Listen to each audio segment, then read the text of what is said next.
Manager వాడిని ఎలా పల్లి కొట్టిస్తానో చూడు. మేనేజర్. సార్. తమ్ముడి దగ్గర 1,00,000 రూపాయలు చెక్కు తీసుకున్నావుట, ఎందుకు? పని వాళ్ళ జీతాల కోసం. ఎవరెవరికి ఎంత డబ్బు ఇచ్చావు? మిల్లు కూలీలందరికీ ఇచ్చాను, పని వాళ్ళకి ఇచ్చాను, నేను తీసుకున్నాను. ఎంత అయింది? 30,000. చెల్లరేటు బాని ఎంతో కరెక్ట్ గా చెప్పు. 30,297. మిగిలింది ఏం చేశావు? సేఫ్ లో ఉంచాను. నేను ఇప్పుడు కరెక్ట్ గా అకౌంట్ అడగకుంటే ఏం తమ్ముడు? అన్నయ్య అతగాడు బుద్ధి లేకుండా 30,000 రూపాయలు అడిగాడు. దేనికో ఎందుకో అడిగి మరీ సంతకం పెట్టాలిగా. అడిగాను, ఆవిడే అడిగాను అన్నయ్య. ఎందుకయ్యా ఒకటి పక్కన 5 సున్నాలు పెట్టామని అడిగాను. అడిగితే జీతం అని చెప్పారన్నయ్య. 5 సేఫర్లా? 5 సేఫర్లు ఎందుకు చుట్టావు? అప్పుడే కదా 1,00,000 రూపాయలు అవుతుంది. ఏమయ్యా మేనేజర్, నమ్మిన వాళ్ళకి ఇలా ద్రోహం చేయడం న్యాయమా? ఇటువంటి ఒక అమాయకుని మోసం చేశావంటే నువ్వు ఖచ్చితంగా నరకానికి పోతావు. ఇప్పుడు మాత్రం మీరు వచ్చి లెక్క చూడకుంటే ఏమై ఉండేది? ఏంటిది కన్నబెట్టిన వారు వీడంటావు? అదేమిటంటే 10 మాసాలు మోసి కన్నా నలుగురిలో ఉన్నప్పుడు నేను మర్యాదగా పిలిస్తేనే బయట వాళ్ళు కూడా మర్యాద ఇచ్చి పిలుస్తారు. ఒంటరిగా ఉన్నప్పుడు వెధవాగిదవా తిట్టినా పర్వాలే.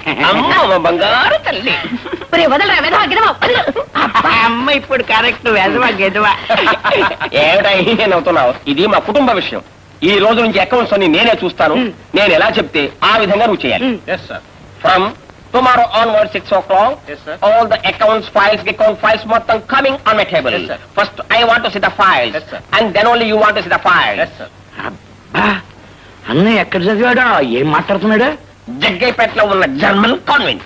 అదే నా బిడ్డ చదువుకోకుండా ఇంత బాగా మాట్లాడుతున్నాడు. అమ్మ బంగారు తల్లి. వదలరా వెధవా. You get out I say. Rascal. ఎవరిని పిలిచారు? నిన్నేనయ్యా పిలిచాను. నా పేరు పాపయ్య. నాకు తెలుసు. రగడ చేస్తున్నావు, అందుకే రాస్కెల్ అని పిలిచాను. నువ్వు షిప్ డ్రైవ్ చేస్తున్నావా, కారు డ్రైవ్ చేస్తున్నావు? ఏమిటండి 50 లీటర్లు పోస్తున్నావు? From tomorrow onwards all the estate cars I am the driving. You are dismiss. అయ్యగారికి లైసెన్స్ ఉందిగా? All right, I am not the driving. You may driving, you go. అలాగే. అమ్మా ఏమిట్రా? ఈ ఎస్టేట్ లో నాకు మాత్రం బాధ్యత లేకుండా ఉంటే ఈ ఎస్టేట్ అందరూ ముక్కలు చేసి బందర్ లడ్డూ లాగా గబుక్కడ దిగమింగేవాళ్ళు. అవునరా అన్నా, ఇప్పుడు నాకు అర్థమైందన్నా. ఇన్నాళ్ళు దాచాను ఎవరికి తెలియకుండా రహస్యంగా. ఇది నువ్వు తీసుకో అన్నా. నాకేం తెలుసు? బాత్రూమ్ నుంచి పెట్టి తాళం వరకు ఇందులో ఉన్నాయి. ఇదంతా నువ్వే చూసుకో అన్నా. ఎందుకురా? అమ్మా ఏమిటమ్మా?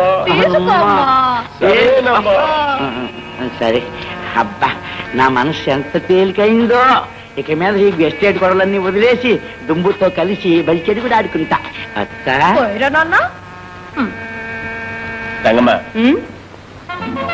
All the money. My money. All the money. All the money. My money. Follow me.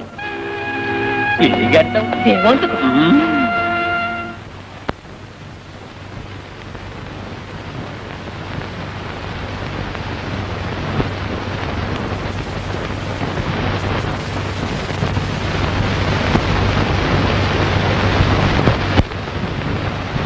తమ్ముడు, ఆ ఇస్పీటాసు నువ్వు వేసావి అనుకో, నాకు రమ్మి అవుతుంది రే. అస్కు పుస్కు అన్నతో కాదురా, వేస్తే ఏమో. నీకు ఏజీ కావాలా? ఏజీ కాదురా, ఏసు. అది కావాలంటే మరే ఆ డ్రైవర్ గారు ఉన్నాడే మీసాగాడు, వాడితో కమలు నాకు ఇచ్చి పెళ్లి చేయించావా? ఏ పాపయ్య, నీ కూతురు కమలను నా తమ్ముడికి ఇచ్చి పెళ్లి చేస్తావా? మీరందరూ చేరి తప్పదు అంటే నేను నా పిల్ల కాదంటావా? చెప్పండి. వాళ్ళ పెళ్లి జరిగితే కదా, జరగకుండా మనం చూసుకుందాం. ఎంతకాలం?